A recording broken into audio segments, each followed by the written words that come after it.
Okay, so welcome back to the Championship Rounds, episode 18. We came back from a 2-week break, but to be fair, before that, we did a special few videos in UFC London and some other good stuff. But we're back now, and we're really excited for this Saturday's or Sunday morning's UFC. And I think we're both mostly excited about the Khamzat fight, but the main and the co-main is also going to be quite interesting. So, Sonny, what are your thoughts on upcoming Saturday? Let's start with the main event, Volkanovski versus the Korean Zombie. What are your thoughts? To be fair, that fight is probably out of the top three, the one I'm least excited about. So it's a bit of a shit note to start on, but I just think it's going to show how good of a champion Volkanovski is in there, because I think he's really going to show his dominance against the Korean Zombie. I know the Zombie's coming off a win against Dan Ige or Ige, I don't know how to pronounce. Yeah, I call him Ige. Is it Ige? Yeah. But he's lost to the likes of, obviously, Brian Ortega. He took, Rodriguez at the very last second of the fifth round. Was it He's lost to Aldo as well. Round. Yeah, so he's lost to a few opponents that Volkanovski's beat. So I know MMA math doesn't always add up, but I don't see how he beats him. Like, obviously, he's got a submission as well, like Korean Zombie, so he could throw that in. But we've seen Volkanovski not tap to like Brian Ortega when he's had him in a fucking triangle. Yeah. So I'd be very surprised if there's anything that Korean Zombie can throw at him that's gonna kind of make him like a deer in the headlights. I think he's gonna be prepared for anything that he has to throw at him, to be fair. Yeah, I feel like Korean Zombie's only chance if he brawls, like literally just gets in his face and just tries to make him slug it with him, because I think we've said it before, Max Holloway and Volkanovski are the top people in that division.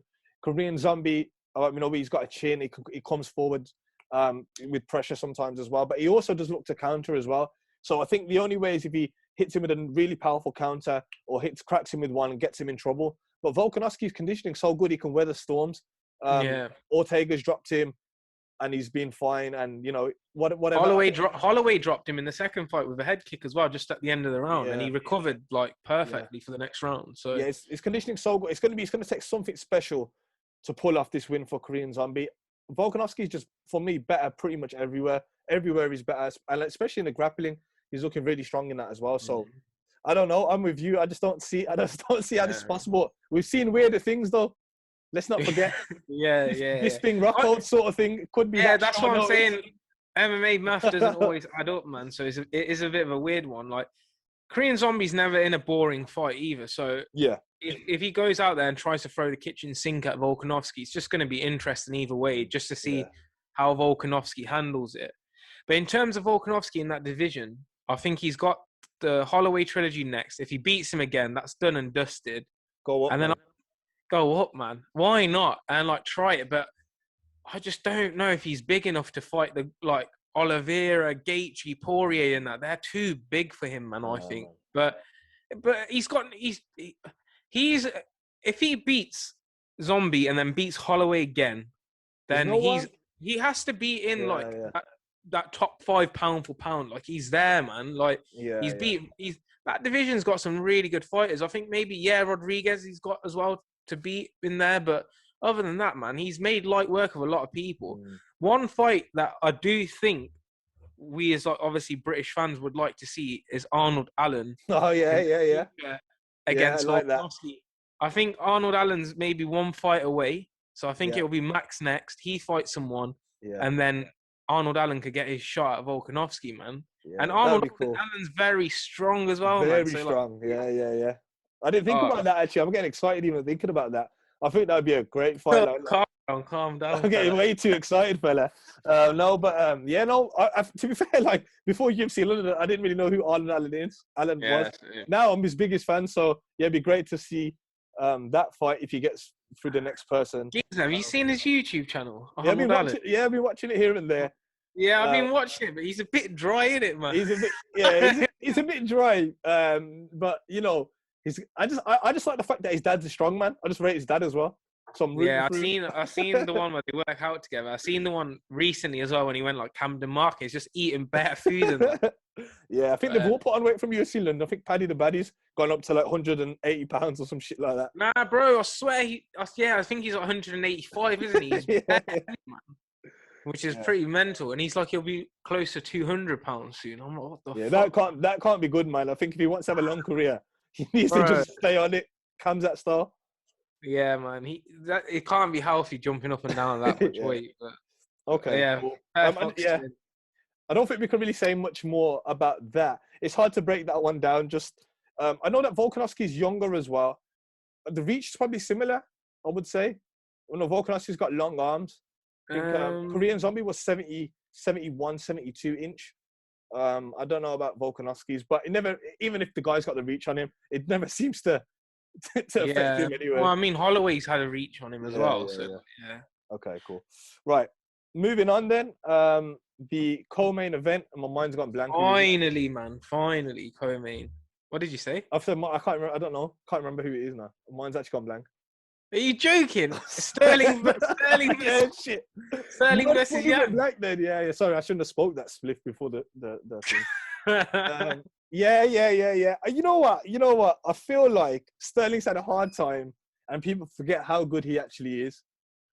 He's got a lot of hard time over the acting thing, and he should have won an Oscar for that performance and this and that. But we're forgetting that this guy choked out Sandhagen in one round, and this guy's got I think it was the most drawn for the most wins in bantamweight history. That saw that in Countdown. But yeah, he was not in the right preparation for Jan that fight. He got tired after the second round, and Jan was throwing him around. I've actually rewatched the fight earlier, and going into that fight, I think I said on here that I think Sterling was going to win because he had more tools of wrestling, the kicks, while Jan was mainly a boxer. But Jan come with some crazy grappling. He was out grappling him, getting to his back. Even if he got taken down, he was back up. I think it must be all that training in Tiger Muay Thai. He's training with like judo champions and wrestling champions over there. Yeah. He's amazing. Yeah, I think, man, Jan is too much for Sterling, man. Even in this fight, I don't think Sterling's going to try to come out as aggressive because he knows he gassed out in that last fight. He was tired.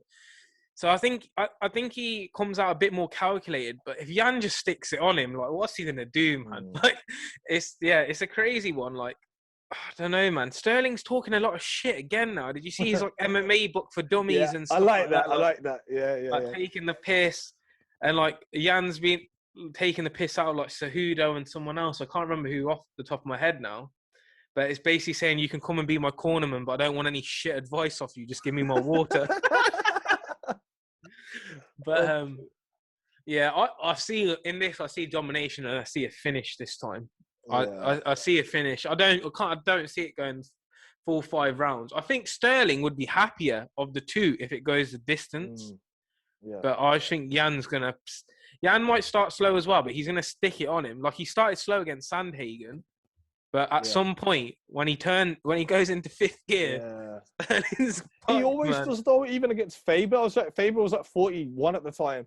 It's like Faber was sticking on him first. So I was like, yeah, go on, Faber. And then second round, he just turned it up and he's like, yo, I'm gonna kill this guy. So I think he does. And people say that he's downloading data about how they move. I don't understand how he does that though. Like if you're in a fight, like, how much logical thinking can you get of someone's movements and reactions? I don't know though. I don't know. I think boxers and that do the same, don't they? Where like they'll throw feints and see how the person reacts, and then they'll like capitalize on it later on in the fight and stuff. Yeah. Maybe he's doing it. Maybe he isn't. Who fucking knows? Only Jan knows that, man. Like, but the only weakness I've seen in Jan is when you put pressure on him, he sort of shells up like this. I don't know if you've seen that. Yeah, I don't think he likes fighting on the back foot, man. Yeah, he's much better like going forward. But yeah, I think if you put it on him, but I just don't think Sterling can put it on him. But you need a crazy gas tank. You need like someone who's just gonna put the pressure on, like Colby. Someone like Colby or like even Holloway. Like you just know he's not going to tire, and he's willing to take shots back because he's going to get caught as well. But I don't know, man. I'm just so surprised about his wrestling because he was always introduced as a boxer, and they introduced him as a boxer as well. So for him to have that strong, better grapple, well, let's say similar level than Sterling, like wrestling all his life. I think because he's very physically strong as well. So it's like, where does Aljamain Sterling maybe get some kicks in there, some leg kicks in there, something like that. Mix it up as much as you can, but it's going to be a You very know what it is? difficult task. I think the Tiger Muay Thai must help, bro, because they have very, very good wrestlers, even from like Bellator and stuff. Like Khamzat's just been there recently as well. Yeah. Imagine training with him. He's Getting solid rounds. a little bantamweight in that, man. He could fucking chuck him across the room if he wanted to. But yeah, in terms of that division, man, it's got some fucking good fighters in that division. There's that in terms of who. Well, I'm skipping ahead and saying Jan's gonna already win. We don't know, but I would think if Jan was to win, I agree. It's probably the TJ Dillashaw fight. Yeah, I'd love to see that's there. Who else is fighting in that division? Rob Font's fighting soon against Jose Aldo, isn't he? Yeah. In that division, doing really well in that division. Jose Aldo's ranked 3rd, bro. In that division, but Jan's already dealt with him twice. Yeah, yeah. Rob Font is good, man. Like he fucking murked Cody off hard, man. Yeah, but that's nothing to go by these days. Maybe like 3 years ago, that would have been a thing. But no, I agree with you, and I think, for that division, if Jan gets it, TJ, I'd love to see it because TJ's a dog in there. Like he's so competitive, he won't give up. He'll push forward. He has got good cardio as well, even without the EPO. So I would love to see it, and he's got really good wrestling as well. And I think I would love to see that fight. I don't know when TJ gets back from his knee injury though. Yeah, don't know. But another thing we haven't even mentioned: fucking Sterling's coming off that neck operation or whatever he had, man. Yeah. And Jan's been active. Like, sure. Like, I don't understand. Like, surely it's just like Jan's a clear favorite, man, in this fight. But it's mad. Like we're right. Maybe the neck operation helps Sterling in his grappling or some shit like that. He can move better. He can train more. He can maybe do more rounds in the gym. I don't know. Fuck knows. But he must have had some sort of layoff for sure. I don't know if he's been as active, man. But we'll see, man. Interesting fight. Let's move on to the people's fucking main event. Yeah, man. This should have been the main event. I've been itching to talk about this for ages, man. I wasn't sure it was going to happen. Like I just thought something's going to go wrong, man. But it seems like they're ready to go, man. I've been watching like the Block Asset videos. You've been watching them, bro. Yeah, Block Asset, Khamzat's channel. Anything I can watch about them too. Darren Till and Khamzat, I'm watching it. I think Gilbert Burns put out his like circuit that he's been like doing for and MMA junkie as well. Yo, it's crazy. This is gonna be a fucking sick fight, bro. It's gonna be so good. Like I'm so excited for it. The fact though that the bookies have Khamzat as such a massive favorite, I think it's like minus 400. Is fucking mental. This guy is ranked number 2 in the division, which is insane, man. It's such a good fight for Khamzat though, because if he gets it, he's up there. Like no one can say anything to him. I'm just thinking, imagine he absolutely murks him. Like first 30 seconds, he might even skip Leon and just get the title shot next time. Leon's been waiting so long. If he absolutely destroys him in like 30 seconds to a minute, imagine he does what he done to Li Jingliang, Gilbert Burns, a Brilliant Jiu-Jitsu like 2-time world champion. Like, what the hell, man? But this then we know. I don't think it's going to be as easy as that with Burns. He ain't going to.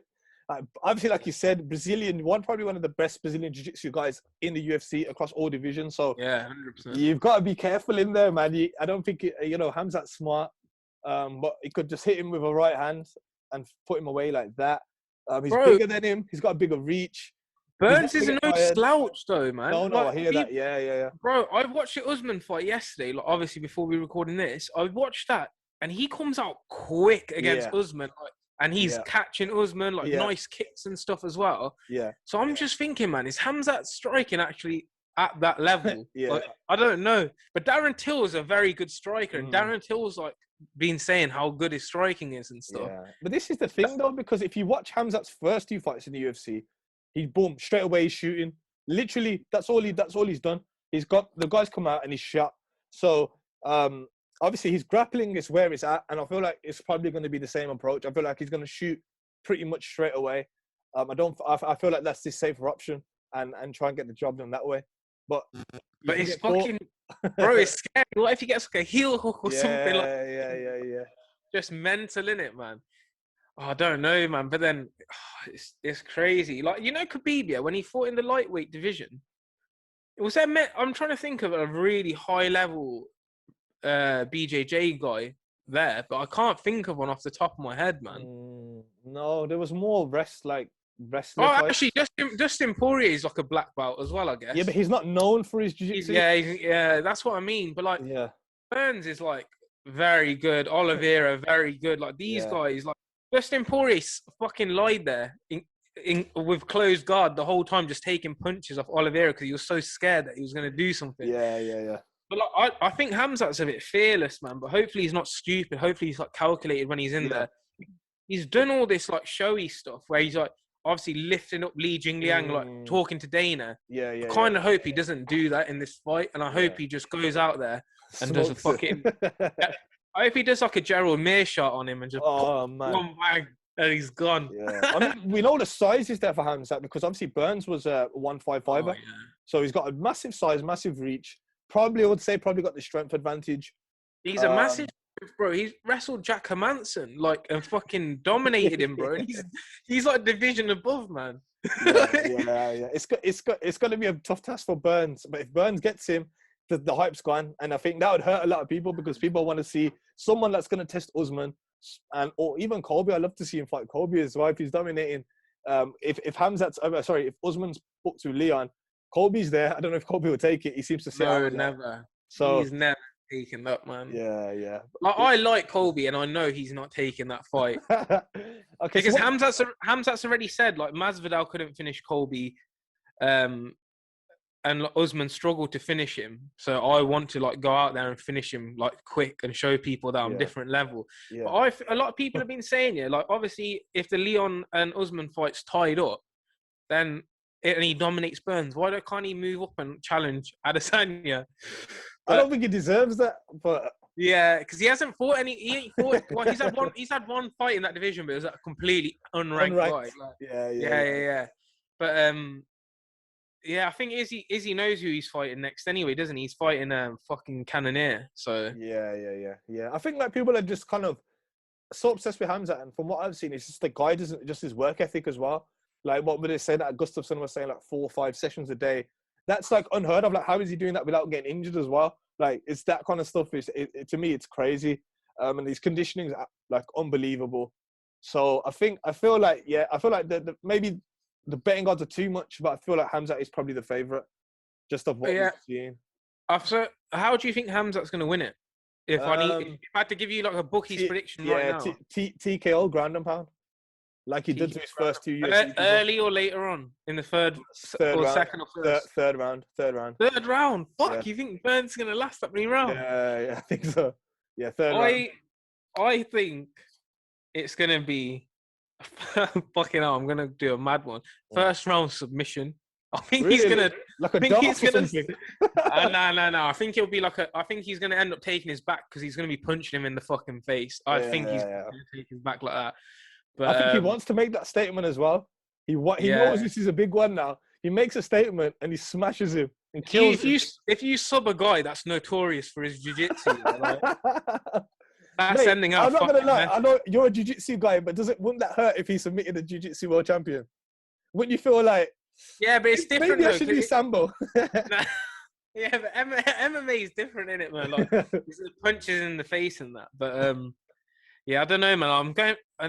Either first round submission or first round TKO. That's what I reckon. Okay. I don't reckon he's going to put him away with one shot. I'd fucking love that, though. That'd be mental. Yeah. Burns is a nice guy, though. I like him. But are you gonna watch it live, or are you gonna watch it next day, or are you gonna wake up for it? I want to watch it live. It's at 3 a.m. and then I'm busy the next day, so I can't fucking catch up. But one little thing I was gonna say is DC made a comment in the week saying that Khamzat and Darren Till linking up is not good for Khamzat because he says no. He said Khamzat was a bit more like unknown before, but now all this like video footage of Khamzat is like kind of showing us what Khamzat's like. But I don't think it makes a difference. Like at the end of the day, he's gonna get in the cage and do what he wants to do. But exactly. DC kind of said it was like a bad thing that he's like showing more of him, but you want to market yourself at the same time, innit? I mean, Hamza's always said he does want to make money in this game. He's doing it for his mom and his family and to make a good life. So, and he knows to get that, you need promotion, you need people to be interested in you. So I don't think, I think he's happy with it, and he probably makes quite a lot of money off the NFTs. I don't know if you've seen them. The Smash Bros. The Smash Bros. NFTs. So he's probably making a bit off that after this series. So yeah. Cool. I'm excited for Thursday's press conference, man. It's fucking gonna be good. Bro, you got Jan Sterling there. Volk, I don't think, and Zombie are gonna say. I think they'll be respectful. I think Khamzat will try chat some shit. Do you reckon? I think he'll just be like, I don't think he'll talk too much about Burns. I think he'll just say like, no. He's just gonna everybody. Yeah. I don't think he's gonna say anything about Burns. I think he said he likes Burns. Yeah. But I think he's just gonna be like, I'm just gonna smash him and like blah blah blah. Like, I'm just excited to see any footage of him. He wasn't in the first Embedded episode, and I was fucking gutted, man. I was like, yo, what the hell? I think at the weigh-ins he'll be going a bit mad as well. The stare off, the last face off when they do the weigh-in. That's something to look out for. But yeah, no, I think we've covered that. I know you want to keep talking about Khamzat. We've got to roll on. But I just wanted to mention just one person who's got quite a lot of hype, maybe from the UK. But Garry. So this guy comes from Cage Warriors, and he's kind of slated to be the next McGregor, the same way like Paddy is. Not on the same level as Paddy in terms of fame, but he came into the UFC, had his first fight. Similar to Paddy, got pretty much lit up the whole of the first round. Fucked, man. And then came in with a nice, actually McGregor start finish, a counter left, put him away. Was it a counter left or a right he hit him with? It might be actually right. Yeah, it was. I think it was a right. I think it was a counter right, innit? He slipped. Yeah, counter right slipped. Yeah, slipped to the counter right. Yeah, it's really nice. Yeah, it's a really nice finish. But what, like, same as Paddy, as we say, like what we've been seeing, the guys are getting lit up and they get like a finish later on against unranked guys. It's going to be a slow journey up for him, but I think it's one to watch out for. And I just rate him because he's going out with that girl. What's the name? Going out with? That presenter that does the UFC Connected. Oh man, Megan O'Leary. Garry. Megan O'Leary. No, he's not. Yeah, he is. Geezer, no, not Megan O'Leary. What's Are you no. Hold on. Layla Ann Lee. Yeah. I don't know who that is. She does the UFC Connected and like the Cage Warrior stuff, but she's Peng. So yeah, she's fire still. Yeah, she's Peng. So I'll rate him for that anyway. Megan O'Leary, mate. Fucking Benavidez gonna be fuming at you. Yeah, hope you don't see this. He's massive as well. You'll be fucked, man. Yeah, I'm going into hiding. Oh, Sam, one last thing, before we go. Did you watch the DJ versus that Rodtang fight? I ain't seen it. I heard he got the finish though. Yeah, bro. If you guys haven't checked out, go watch it. Rodtang's like a fucking savage, like Muay Thai fighter. He's had does he light up DJ in the first round? Fucking yo, it's high paced because they're both so light. Yeah, it's like it's like watching two like fucking hamsters. It's mad, yeah. Like, go watch that. It's on the one YouTube channel. But yeah, fucking DJ gets it done. First takedown he gets his back, rear naked choke, and then that Rodtang's asleep, bro. He's asleep, bro. He's asleep, bro. I kill him, bro. I kill him. No, I think that's always gonna happen though. Like, you put a striker in with an MMA guy, it's gonna happen as quickly as it, like, was he like really quick in like first round, start of the second round?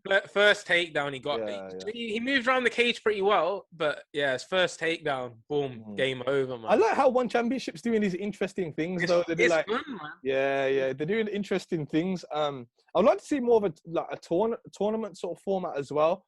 I don't think UFC will ever do it, but Bellator sometimes do, like, if a bout becomes vacant, like a tournament, and the winner gets like £2 million or something like that. So they're like these little organizations. They're trying to do something, but it's gonna be so hard to beat. Imagine if it was like Khamzat versus Burns, yeah. First round no gi jiu-jitsu, and then second round fucking MMA.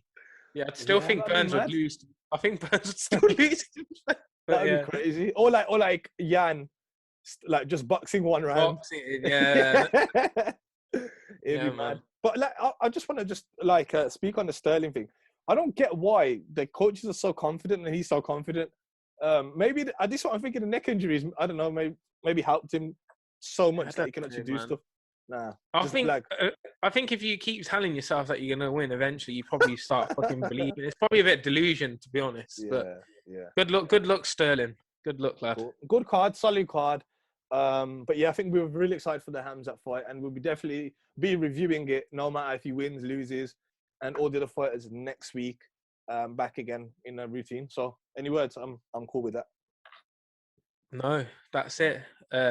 Yeah, see you next week. Yeah. Smash everybody, kill everybody.